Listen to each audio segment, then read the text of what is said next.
नमस्कार, वंदे मातरम, भारत माता की जय। आज हम बात करेंगे वेस्ट बंगाल में चल रही एसआईआर प्रक्रिया के बारे में, यानी वोटर लिस्ट को पूरी तरह साफ और सही करने का बड़ा अभियान। ये प्रक्रिया ज़रूरी क्यों है, ये सवाल आपके मन में आता होगा। इसका जवाब ये है कि बंगाल में करीब 7 करोड़ 60 लाख वोटर्स हैं और इनमें लगभग 70 लाख वोटर ऐसे मिले हैं, जो किसी न किसी वजह से हटाने लायक थे, बट आज तक हटाए नहीं गए। अब उनका इस्तेमाल किस फंडे के लिए किया जा रहा है या किस प्रोपेगेंडे के लिए किया जा रहा है, इसका कोई जवाब नहीं। इलेक्शन कमीशन ऑफ इंडिया यानी ईसीआई ने वेस्ट बंगाल में 7.6 करोड़ यानी कि 7 करोड़ 60 लाख वोटर रिकॉर्ड को लगभग 100% डिजिटलाइज कर दिया है। इसका मतलब यह है कि हर वोटर का डेटा अब ऑनलाइन चेक हो रहा है। पहले वो ऑफलाइन हुआ करता था, कागज़ों में सिमट कर रह जाता था और उन कागज़ों के बीच नए कागज़ आ जाते थे, पूरा का पूरा लेखा-जोखा ही बदल दिया जाता था। पर अब उसे आधार बायोमेट्रिक से अपडेट करने के बाद होता ये है कि आधार बायोमेट्रिक एक इंसान की पहचान को पूरी तरीके से सुचारू रूप से प्रमाणित कर देता है। वो इंसान अगर ज़िंदा है, तो उसका आइरिस स्कैन, उसका फिंगरप्रिंट की स्कैन ये मैच करेगी। अगर वो मर गया है, तो वो कहाँ से आएगा? मृत्यु प्रमाण पत्रों का इस्तेमाल किया जा रहा है क्योंकि किसी भी एक नोटिफाइड एरिया में जब मृत्यु प्रमाण पत्र आप भी जानते हैं किसी का बन जाता है, तो वो ज़िंदगी भर के लिए हो जाता है। हर इंसान के घर बदलने की जानकारी ली जा रही है। डुप्लिकेट एंट्रीज़ को काटा जा रहा है। और साल 2002 में हुई वोटिंग के अकॉर्डिंग में जितने उस समय के लोग जो आज माता-पिता बन चुके हैं, जिनके बच्चे हो गए हैं, उन नए बच्चों को जो वोटर आईडी कार्ड्स इश्यू भी किए जा रहे हैं, वो उनके आधार पर किए जा रहे हैं। लेकिन इतना कुछ होने के बाद भी एक फ्रॉड निकल के सामने आ रहा है। यह पता चल रहा है कि 70 लाख से ज़्यादा वोटर संदिग्ध हैं। ईसीआई के हिसाब से इन 70 लाख में 23,70,000 लोगों की यानी कि 23.7 लाख लोगों की मृत्यु हो चुकी है। 19 लाख लोग ऐसे हैं जो बंगाल से दूसरी जगह शिफ्ट हो चुके हैं। 10 लाख लोग ऐसे हैं जिनका कोई अता-पता ही नहीं, अनट्रेसेबल। अब आप सोच सकते हैं, आप खुद से सोच सकते हैं कि अनट्रेसेबल लोग कहाँ से आए और कहाँ गए। इसके अलावा बहुत सारे डुप्लीकेट वोटर्स आए दिन पकड़े जा रहे हैं। एक ही व्यक्ति के कई जगह नाम मिल रहे हैं। 28 से 30 लाख लोग ऐसे मिले हैं जिनका कोई डाटा ही नहीं है। ये क्या दर्शाता है कि एक स्पेशल विचारधारा के लोगों को नाम और एक आइडेंटिटी दे करके उनका इस्तेमाल अपने वोट बैंक को भरने के लिए पश्चिम बंगाल में लगातार इतने सालों से किया जा रहा है। कई वोटर असली जगह पर ही नहीं थे, कुछ का डेटा मिसमैच था, इसीलिए उन्हें भी इस वोटर रोल से हटाने का प्रस्ताव रखा गया। ईसीआई ने यह भी पाया कि लगभग जो बंगाल के बॉर्डर से जुड़े हुए एडजॉइनिंग डिस्ट्रिक्ट्स थे, जो कि नंबर में 2208 यानी कि 2208 बॉर्डर बूथ्स थे, उसके अंदर ईसीआई ने अपने स्टैटिस्टिक्स में ये पाया कि पिछले 23 सालों में एक भी इंसान की मौत ही नहीं हुई। ये कैसा सिस्टम है? ये कैसी व्यवस्था है जहाँ किसी की भी मृत्यु होती ही नहीं? क्या भारत में अब ऐसे लोग पैदा ले रहे हैं जिनकी मृत्यु होना ही बंद हो चुकी है? या खेला बंगाल में हो रहा है? जैसा कि एक पॉलिटिकल पार्टी ने कहा था। ये प्रैक्टिकली असंभव है। ज़्यादातर बूथ ऐसे जो हैं वो नॉर्थ और साउथ 24 परगना जिले में पाए गए हैं। यहाँ बड़े पैमाने पर गड़बड़ी हुई है, बहुत बड़े पैमाने पर घपलेबाज़ी हुई है।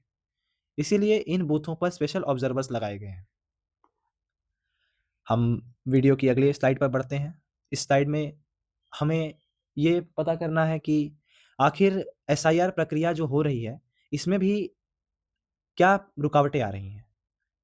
इसकी पहली रुकावट ये है कि जो बीएलओ यानी कि जो टीचर लेवल के अधिकारी हैं, जिन्हें इस चीज़ का कार्यभार दिया गया है, उनके ऊपर बहुत हाई राजनीतिक दबाव है। वो इंडिपेंडेंटली काम ही नहीं कर पा रहे हैं और वो जब कर रहे हैं, तो उनको अलग-अलग तरीके से बरगलाया जा रहा है, डराया जा रहा है। कई जगह पर बीएलओज़ इसलिए भी खफ़ा हैं कि उन्हें teacher allowance, travel allowance, dearness allowance ये सब अलाउंसेस रोक दिए गए हैं। कुछ जगह अधिकारियों के अचानक ट्रांसफ़र्स किए जा रहे हैं। कई बूथों में जानबूझकर फॉर्म गलत या देर से साइन करवाए जा रहे हैं। इसीलिए इसे हम 100% भी इंडिपेंडेंट नहीं मान सकते।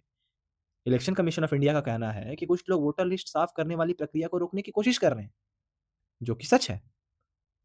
पर अब इस राज्य में ये अगर हो रहा है, तो ये भी अच्छा बात है।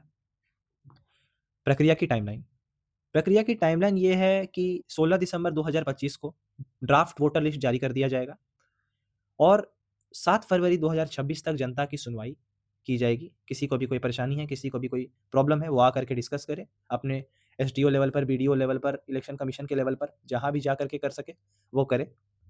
अपना क्लेम करे, ऑब्जेक्ट करे। इसकी डेट 7 फरवरी तय कर दी गई है और 14 फरवरी 2026 को जो है फाइनल वोटर लिस्ट जारी कर दी जाएगी।